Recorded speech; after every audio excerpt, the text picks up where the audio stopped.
नमस्कार बच्चों, welcome to the केमिका पॉइंट।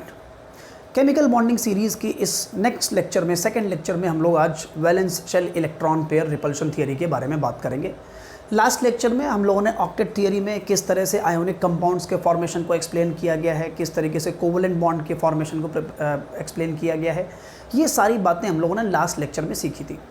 आज का ये जो लेक्चर है that is about valence shell electron pair repulsion theory, VSEPR theory, जिसको हम लोग VSEPR थियरी के नाम से भी बुलाते हैं। तो बच्चों, ये जो VSEPR थियरी है, valence shell electron pair repulsion theory, इस लेक्चर में हम लोग इसके जो बेसिक पोस्टुलेट्स हैं इनके बारे में बात करेंगे और फिर इसके एप्लीकेशन से हम लोग किस तरह से कोवलेंट मॉलिक्यूल्स की ज्योमेट्री को डिसाइड कर सकते हैं, कोवलेंट मॉलिक्यूल्स का स्ट्रक्चर, ज्योमेट्री, शेप किस तरह से डिसाइड की जाती है, ये सारी बातें हम लोग इस लेक्चर में देखेंगे। तो लास्ट तक लेक्चर को पूरा देखिए ताकि आप लोगों को ये कंसेप्ट पूरी तरीके से क्लियर हो सके और इसके जो भी कंसेप्ट्स हैं, इसके ऊपर जो भी क्वेश्चंस पूछे जा सकते हैं वो आप अपने आप से सॉल्व कर पाओ।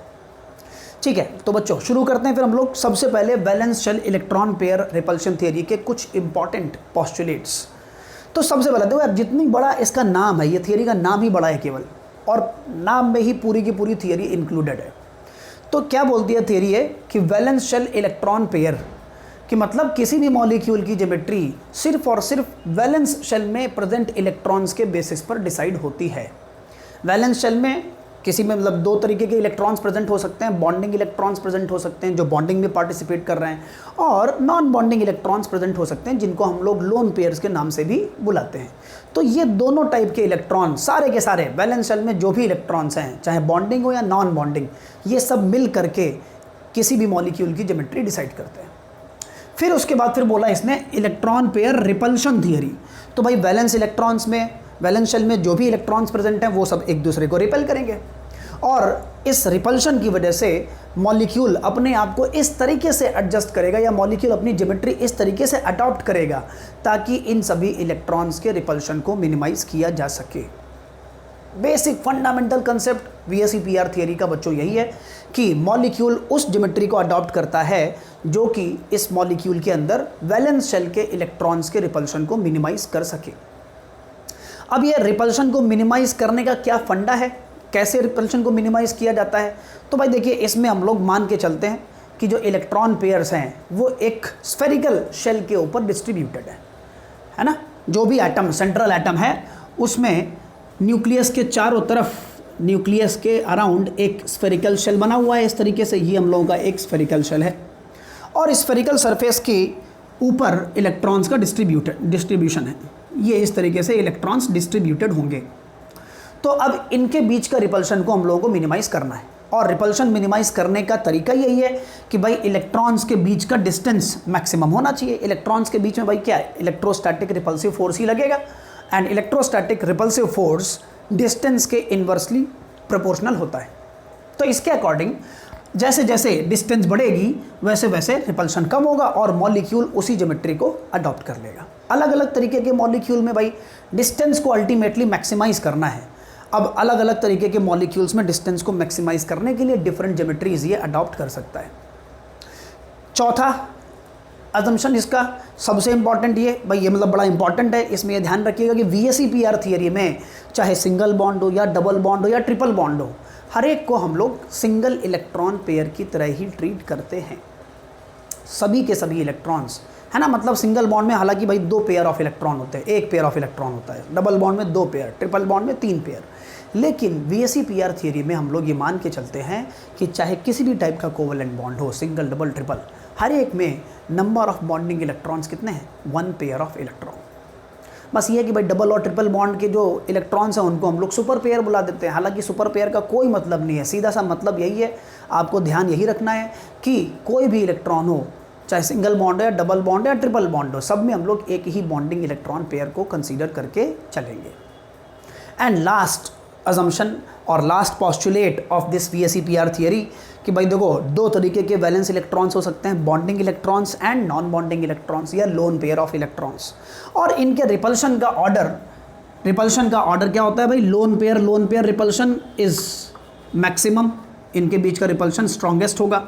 फिर लोन पेयर और बॉन्ड पेयर के बीच का रिपल्शन होगा और थर्ड इसमें बॉन्ड पेयर और बॉन्ड पेयर का रिपल्शन सबसे कम होगा।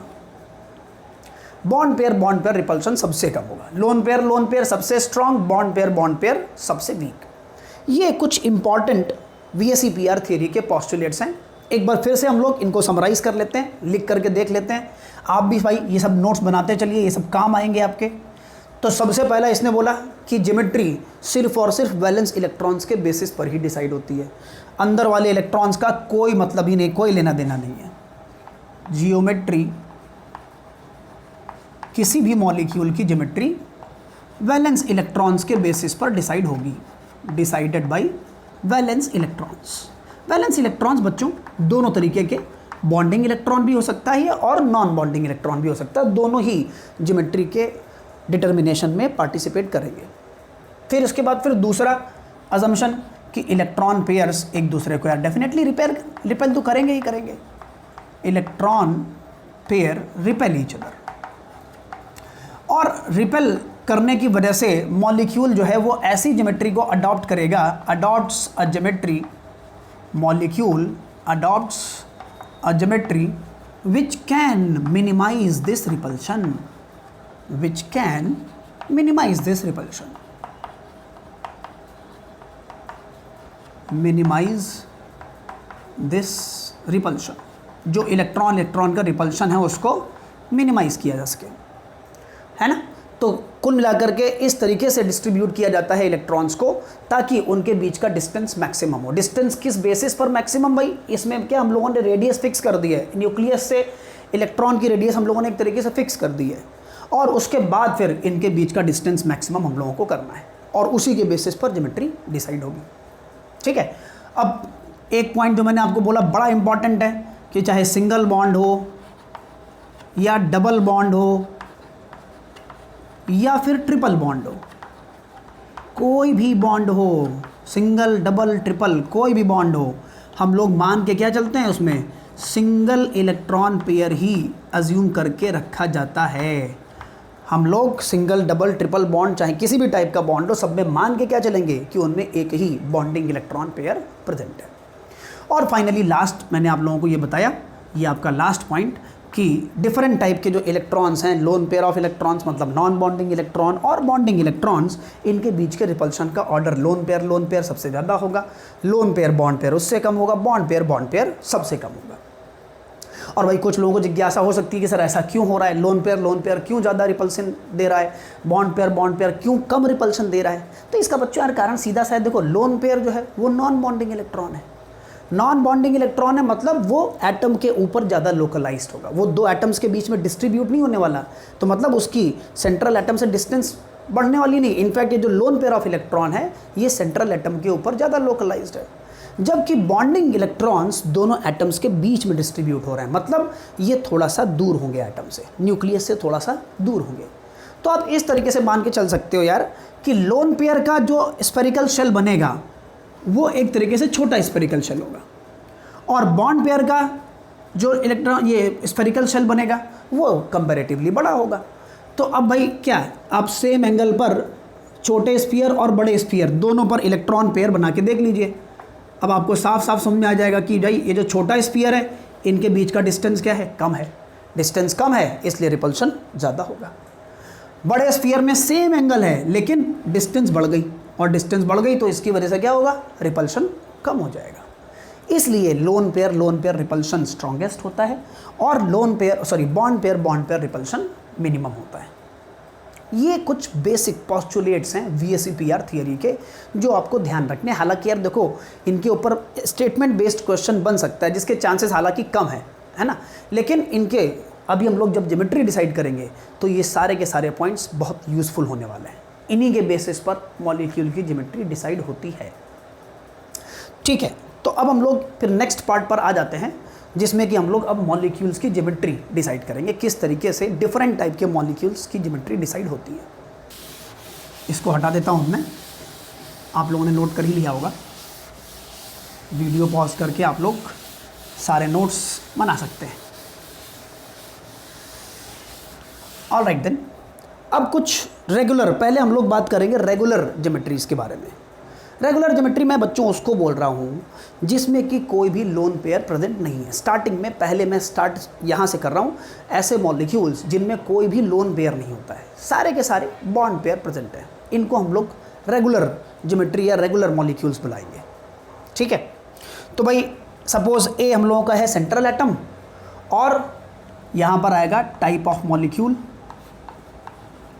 और इसके बेसिस पर इसकी स्ट्रक्चर या ज्योमेट्री क्या होनी चाहिए, type of molecule and structure. तो बच्चों सबसे पहला भाई एक सेंट्रल एटम और इसके चारों तरफ मैंने दो सराउंडिंग एटम्स को अरेंज कर रखा है, सेंट्रल एटम और उसके चारों तरफ सराउंडिंग एटम। तो भाई देखिए यार ये तो सेंट्रल एटम हो गया। अब इन दो बॉन्डिंग इलेक्ट्रॉन्स को एक दूसरे से मैक्सिमम पॉसिबल डिस्टेंस पर रखना है इस स्फीयर में। तो इसका तो यार मेरे ख्याल से तरीका बिल्कुल क्लियर, सबको समझ में आ रहा होगा कि इसका बेस्ट तरीका यही है कि दोनों के दोनों बॉन्डिंग इलेक्ट्रॉन्स एक दूसरे से एग्जैक्टली अपोजिट डायरेक्शन में हों, मतलब एक दूसरे से 180 डिग्री के एंगल पर प्रेजेंट हो, है ना।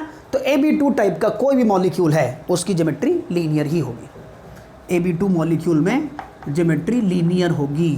फॉर एग्जाम्पल भाई बेरिलियम क्लोराइड, बेरिलियम में दो ही इलेक्ट्रॉन्स थे और दोनों के दोनों क्लोरीन के साथ सिंगल बॉन्ड से जुड़े हुए हैं। इस तरह से बेरिलियम और ये दोनों के दोनों क्लोरीन्स इसके साथ जुड़ गए। कार्बन डाइऑक्साइड में भी वही सेम सिचुएशन चल रही है ना। यहाँ पर भाई सिंगल और डबल बॉन्ड तो कुछ मैटर करता नहीं है, सिर्फ और सिर्फ ये मैटर करता है कि कितने बॉन्डिंग इलेक्ट्रॉन्स है, दोनों में हम लोग एक एक बॉन्डिंग इलेक्ट्रॉन्स ही मान के चल रहे हैं। तो यहाँ पर भी लीनियर ज्योमेट्री ही बनेगी, कार्बन डाइऑक्साइड की ज्योमेट्री भी लीनियर होगी। कोई भी मॉलिक्यूल हो जो कि Ab2 टाइप का है जिसमें एक सेंट्रल एटम है और उसके चारों तरफ दो बॉन्ड है, बस कोई लोन पेयर नहीं है, उसकी ज्योमेट्री हमेशा लीनियर होगी। एंड लीनियर ज्योमेट्री में बॉन्ड एंगल इसमें कितना होगा, bond angle will be equal to 180 degree. Bond angle is 180 degree. फिर अब Ab3 टाइप का मॉलिक्यूल, मतलब एक सेंट्रल एटम के अराउंड 3 एटम्स अरेंज किए गए हैं और इस तरीके की सिचुएशन में अब आप अगर सोचो तो यहाँ पर भाई क्या ट्रायंगुलर अरेंजमेंट, अगर एक ही प्लेन में तीनों के तीनों बॉन्डिंग इलेक्ट्रॉन्स एक दूसरे से 120 डिग्री पर अरेंज्ड हैं तो इसको हम लोग बोलते हैं ट्राइगोनल प्लैनर। प्लैनर मीन्स तीनों के तीनों एटम्स सेम प्लेन में, इनफैक्ट चारों के चारों एटम ए और इसके ये जो 3 एटम्स इससे जुड़े हुए हैं ये चारों ही एटम्स सेम प्लेन में अरेंज्ड हैं और इस तरह की ज्योमेट्री को बोला जाता है trigonal planar. Trigonal planar. Trigonal planar में बॉन्ड एंगल बच्चों कितना होता है, बॉन्ड एंगल की वैल्यू होगी यहाँ पर 120 डिग्री। ट्राइगोनल प्लैनर का बॉन्ड एंगल होगा 120 डिग्री। एग्जाम्पल यार आप लोग अपने आप खुद से सोच सकते हो, है ना, कि भाई जिसमें कोई भी लोन पेयर ना हो और 3 बॉन्डिंग एटम्स प्रेजेंट हो तो BF3 हो जाएगा, BCl3, NO3 माइनस, कोई जरूरी नहीं केवल मॉलिक्यूल ही हो, आयन भी हो सकता है भाई, उसमें कोई दिक्कत थोड़ी है। इसमें भाई NO3 माइनस में तीनों ऑक्सीजन नाइट्रोजन के साथ बॉन्ड के थ्रू, कोवलेंट बॉन्ड के ही थ्रू जुड़े हुए हैं तो इसलिए इनकी ज्योमेट्री होगी और इसकी ज्योमेट्री ट्राइगोनल प्लैनर ही होगी, NO3 माइनस नाइट्रेट आयन। फिर इसके बाद फिर अगर मान लीजिए सेंट्रल एटम के अराउंड 4 एटम्स अरेंज कर दिए जाए, Ab4 टाइप ऑफ मॉलिक्यूल, और Ab4 के लिए बेस्ट ज्योमेट्री, ये कुछ ज्योमेट्री भाई आपको याद रखनी पड़ेंगी। इसके बाद जो हम लोग केसेस डिस्कस करने जा रहे हैं वो इन्हीं के बेसिस पर हम लोग डिराइव करेंगे, लेकिन ये कुछ जो रेगुलर ज्योमेट्रीज हैं ये आपको थोड़ा ध्यान रखना पड़ेगा। Ab4 सेंट्रल एटम के अराउंड 4 एटम्स अरेंज किए गए हैं, इस तरह के मॉलिक्यूल्स की ज्योमेट्री होती है टेट्राहीड्रल। अब हम लोग 3 डायमेंशन में आ गए, Ab4 से मामला 3 डायमेंशनल हो जाता है।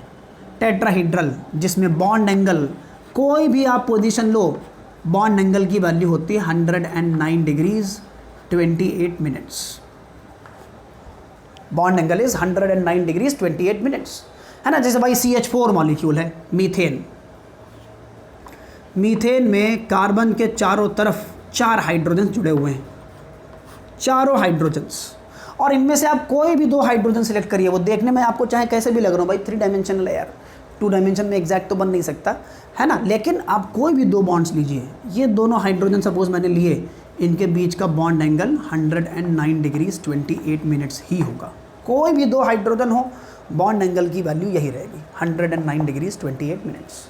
तो CH4 कार्बन के जितने भी सिंगल बॉन्डेड कंपाउंड्स हैं सब में टेट्राहीड्रल ज्योमेट्री ही होती है। SiCl4 CH4, ये सब के सब टेट्राहीड्रल ज्योमेट्री शो करेंगे, जिसमें बॉन्ड एंगल 109 डिग्रीज 28 मिनट्स होता है। अब बच्चों next is AB5।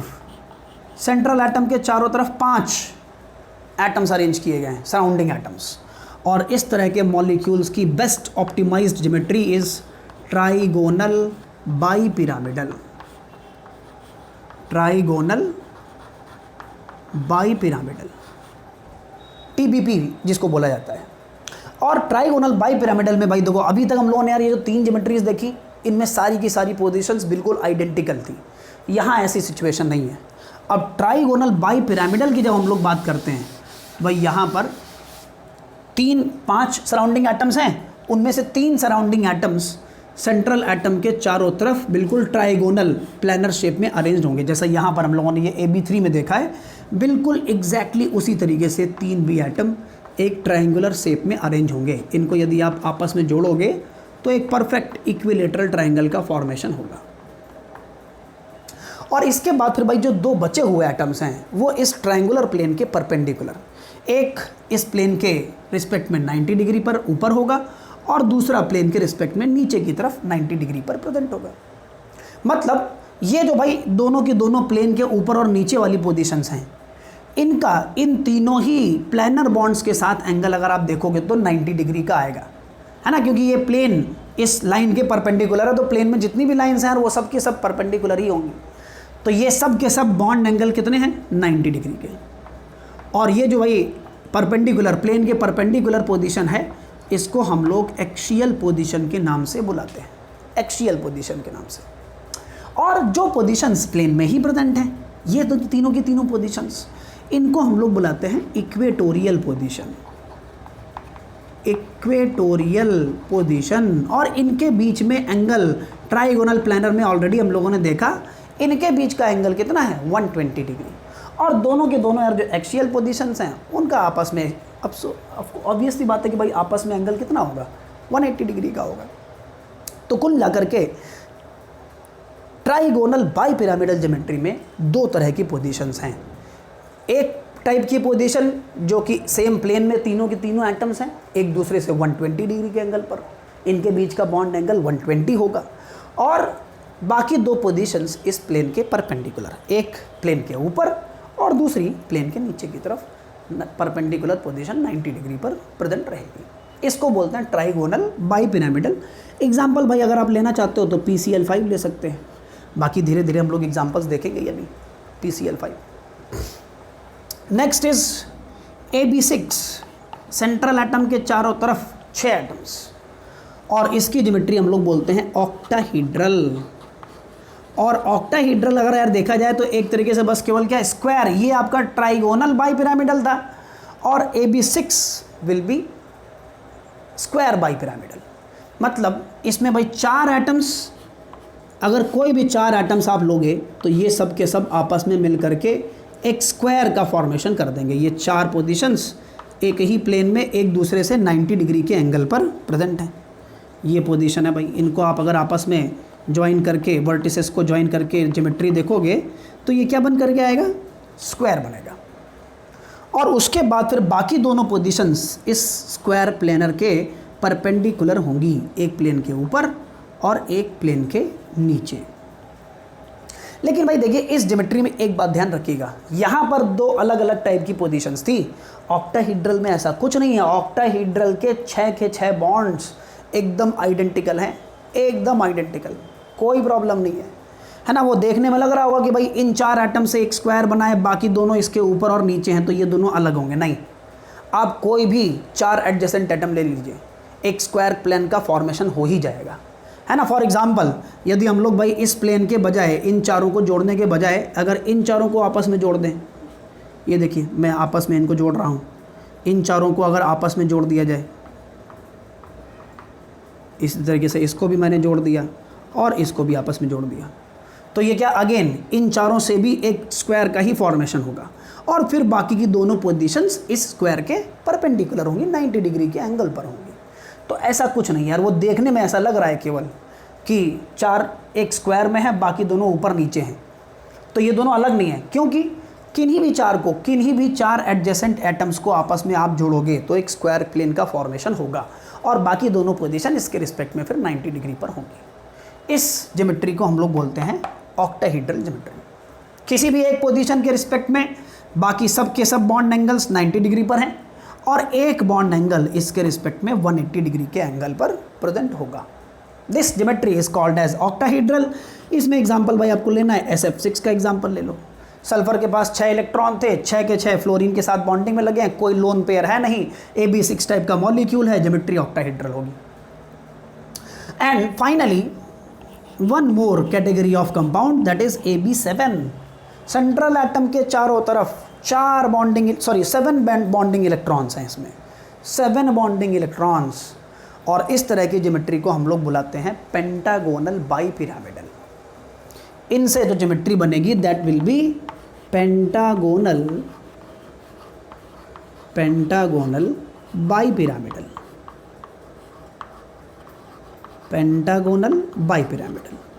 Pentagonal bipyramidal example इसका आप लेना चाहो भाई IF7, आयोडीन के चारों तरफ 7 फ्लोरीन, कोई लोन पेयर नहीं, AB7 टाइप का मॉलिक्यूल।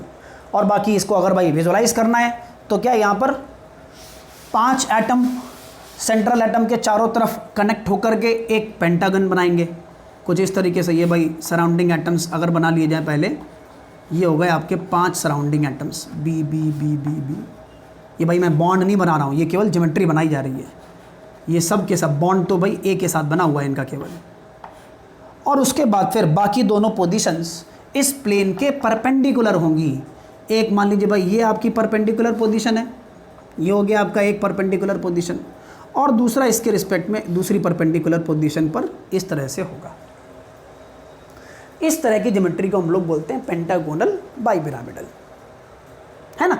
तो ये बच्चों 7 या 6 रेगुलर ज्योमेट्रीज हैं, और इन्हीं रेगुलर ज्योमेट्रीज आप कोई भी मॉलिक्यूल लीजिए वो इन 6 में से किसी ना किसी कैटेगरी में जरूर लाई करेगा, अगर उसमें कोई लोन पेयर नहीं है तो। अभी लोन पेयर वाले केस पे आ रहे हैं हम लोग, चिंता मत करो, बस 2 मिनट के अंदर आ रहे हैं हम लोग। पहले आपको ये समझ में आनी चाहिए, हर एक ज्योमेट्री का विजुअलाइजेशन आपको होना चाहिए, इसीलिए यार मैंने हर एक ज्योमेट्री को प्रॉपरली डिस्कस किया है। याद तो आपको रखना पड़ेगा, इसमें समझाने का बहुत ज़्यादा कुछ है नहीं, ये ज्योमेट्रीज तो आपको याद रखनी पड़ेंगी। लेकिन अभी हम लोग जो लोन पेयर्स के केस डिस्कस करने जा रहे हैं उसके लिए ये सब की सब ज्योमेट्रीज आपको एकदम क्लियरली विजुअलाइज होनी चाहिए। कौन सी पोजीशन क्या है, सारे सेम पोजीशंस हैं या कुछ डिफरेंट पोजीशंस हैं, कहाँ लोन पेयर को रखेंगे, कैसे शेप डिसाइड होगा, ये अभी डिसाइड हो जाएगा। ऑलराइट बच्चों, तो ये रेगुलर ज्योमेट्रीज हम लोगों ने ऑलरेडी डिस्कस की, किस तरीके से अगर मॉलिक्यूल के अंदर सिर्फ बॉन्डिंग पेयर्स है, कोई lone pair of electron present नहीं है, तो उसमें कैसे हम लोग मॉलिक्यूल के स्ट्रक्चर को डिसाइड कर सकते हैं, है ना। इसी के साथ मैं इस लेक्चर का एक दूसरा पार्ट भी अपलोड कर रहा हूँ, है ना, जिसमें हम लोग अब लोन पेयर, अगर मॉलिक्यूल के अंदर लोन पेयर आ जाए तो कैसे इन रेगुलर ज्योमेट्रीज के बेसिस पर लोन पेयर वाले केसेस में हम लोग मॉलिक्यूल के स्ट्रक्चर और शेप को डिसाइड कर सकते हैं। इसके आगे अब याद करने का कुछ भी नहीं है, सब कुछ समझने का ही है। तो नेक्स्ट लेक्चर इसके साथ ही मैं अपलोड कर रहा हूँ, इसका एक दूसरा पार्ट, जिसमें आप लोग देख सकते हो कि अगर लोन पेयर मॉलिक्यूल के अंदर प्रेजेंट है तो कैसे मॉलिक्यूल का स्ट्रक्चर और शेप डिसाइड किया जाता है।